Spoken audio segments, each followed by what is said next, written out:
भैया राम नाम नमस्कार। हमें तो चिंता ही जो नाम है हमारा सचिन चौधरी बुंदेली बौछार के खास कार्यक्रम मुद्दा मध्य प्रदेश में आपको स्वागत है। आज को मुद्दा है अवैध कॉलोनियों को वैध करने की सरकार की घोषणा कितनी सही है या फिर में कौन सी कमी है। दरअसल मध्य प्रदेश में चुनाव के पहले एक बार फिर से अवैध कॉलोनियां वैध हो गई हैं और मुख्यमंत्री शिवराज सिंह चौहान ने को ऐलान करे है और उनने कही है कि अवैध कॉलोनियां अगर बस गई हैं तो इनमें आम जनता की क्या गलती है और यही वजह से अवैध कॉलोनियों को वैध कर रहे हैं और ई के संगे ही जो कॉलोनी भविष्य में अगर बसाई जे हैं तो फिर ई बात को ध्यान रखे जावे कि ये कॉलोनियां सरकार के नियमों के मुताबिक बसाई जावे। अब हम आपको सबसे पहले बता रहे हैं कि अवैध कॉलोनियां वैध और अवैध में क्या फर्क है। दरअसल कोनो भी कॉलोनी काटवे के लाने बाकायदा मध्य प्रदेश की सरकार की अपनी गाइडलाइन हो, चाहे शहरी क्षेत्र में हो चाहे कस्बाई क्षेत्र में हो,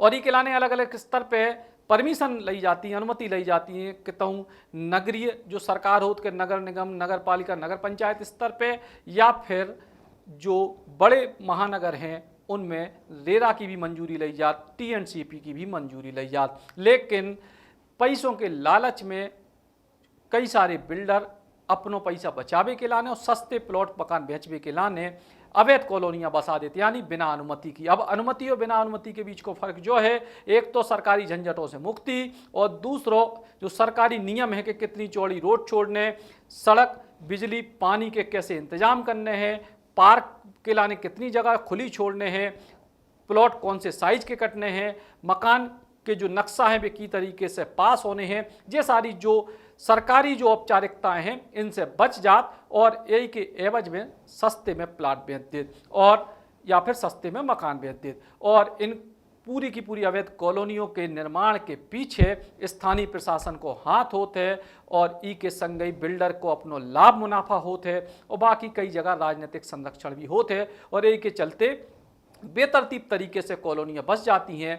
कई बार बिल्डर या जो प्लॉट विक्रेता है वो आधो अधूरो प्रोजेक्ट छोड़कर चले जात, तो जिन लोगों ने इनमें पैसा लगाए हैं वे लोग भी परेशान होते हैं। यही के लाने कई जात के वैध कॉलोनियों में ही मकान या प्लॉट लेने चाहिए, लेकिन जैसे हमने बताया कि अपने अपने लाभ के लाने अवैध कॉलोनियाँ बसा दी जाती हैं और अब सरकार उन अवैध कॉलोनियों को वैध कर रही है। लेकिन बड़ो सवाल जो ही है कि आखिर चुनाव के समय की आवश्यकता काय पड़ी और ई के बाद अब हम आपको मुख्यमंत्री शिवराज सिंह चौहान को पूरा बयान सुना रहे जो उनने आज ही विषय पे दो है। एक संशोधन और ले आए, ये दिसंबर 2016 से दिसंबर 2022।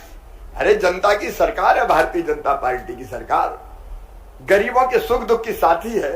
हमको लोगों की जिंदगी बनानी है, उनकी जिंदगी में सुख और आनंद लाना है। हाँ, अब के बाद अगर कोई अवैध कॉलोनी कटी तो अफसर भी जिम्मेदार होगा, उसने रोकी क्यों नहीं। वो आप सब जगह निर्देश निकाल दी, क्योंकि जब कट रही तब देख रहे हैं, तब क्यों नहीं कर रहे हो भैया? जब गड़बड़ हो रही तब रोको तो गरीब बच जाएगा। अब वो फंस गया, मकान बना लिया, बोले अवैध है ये, तो ये नहीं चलेगा। और इसलिए भूपेंद्र सिंह जी ने जो चीजें कही है मैं उससे सहमत हूं। एक तो 22 तक ये संशोधन ले आइए, ये जो लिखा हुआ है 2016 इसको 2022 कर दिया जाएगा।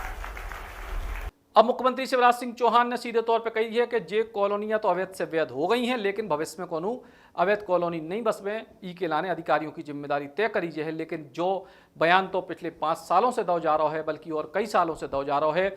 चुनाव के समय अवैध कॉलोनियां वैध हो जाती, काहे के स्थानीय लोग सड़क, बिजली, पानी की समस्याओं को लेकर सरकार पर सवाल उठाते हैं, सरकार को घेरते हैं, सरकार को अपने वोट कटवे को डर होते हो, यही से उन अवैध कॉलोनियों को वैध कर दो। लेकिन दो बड़े सवाल हैं। एक तो कि अगर अवैध कॉलोनियां वैध हो भी गई तो इन अवैध कॉलोनियन को कट पहले तो जो है कि जी अवैध कॉलोनियां मान लो जनता के लाने वैध हो भी गई तो इन अवैध कॉलोनियों को बसाते समय जिन अधिकारियों की लापरवाही रही या जिनकी मिली भगत भई उन पे कानूनी कार्रवाई काय नहीं हो रही, और जिन बिल्डरों ने अवैध कॉलोनियों को बसाओ उन पे कानूनी कार्रवाई काय नहीं हो रही, या फिर जिन राजनेताओं को इन अवैध कॉलोनियों को बसावे संरक्षण है उन पे कार्रवाई काय नहीं हो रही। यानी अवैध कॉलोनियां भी वैध हो रही और इन अवैध कॉलोनियों को बसा के जो पैसा कमाओगा नंबर 2 को अवैध, वो भी एक तरीके से अपरोक्ष तौर पर वैध हो गो, काहे के उन पे कोनो कार्रवाई नहीं हो रही। और जब भविष्य की आप बात कर रहे तो वर्तमान में या पिछले की पे अगर आप कार्रवाई करो, कछु आपको जो है आप एक को नजीर पेश करो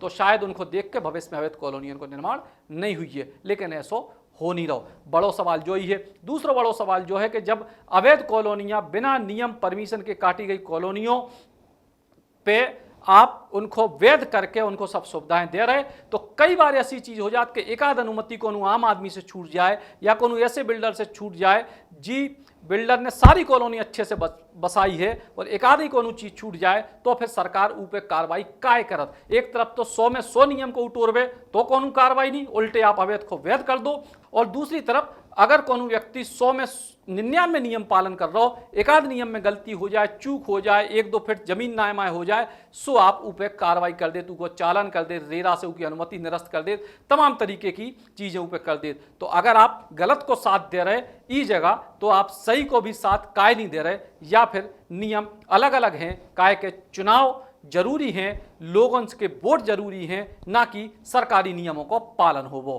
Ram Ram. Shri Krishna university Chhatarpur, the high tech university in central India. Bundelkhand के लिए गौरव की बात है कि अब छतरपुर में हम आपको देंगे विश्व स्तरीय एजुकेशन सिस्टम और वर्ल्ड क्लास इंफ्रास्ट्रक्चर। कोरोना जैसी महामारी के दौर में अब महानगरों की भीड़ भाड़ अत्यधिक खर्च से बचे तथा अपने घर एवं अपने शहर में रहकर ही विश्व स्तरीय रोजगार उन्मुखी शिक्षा को प्राप्त करें और महानगरों में होने वाली परेशानी से बचे, क्योंकि कोरोना ने हमें सिखा दिया है कि हम महानगरों में सुरक्षित हैं या अपने शहर और घर में। इसीलिए श्री कृष्णा विश्वविद्यालय आपको देगा राष्ट्रीय शिक्षा नीति 2020 के अनुसार तैयार पाठ्यक्रम और कोर्स में प्रवेश के अवसर।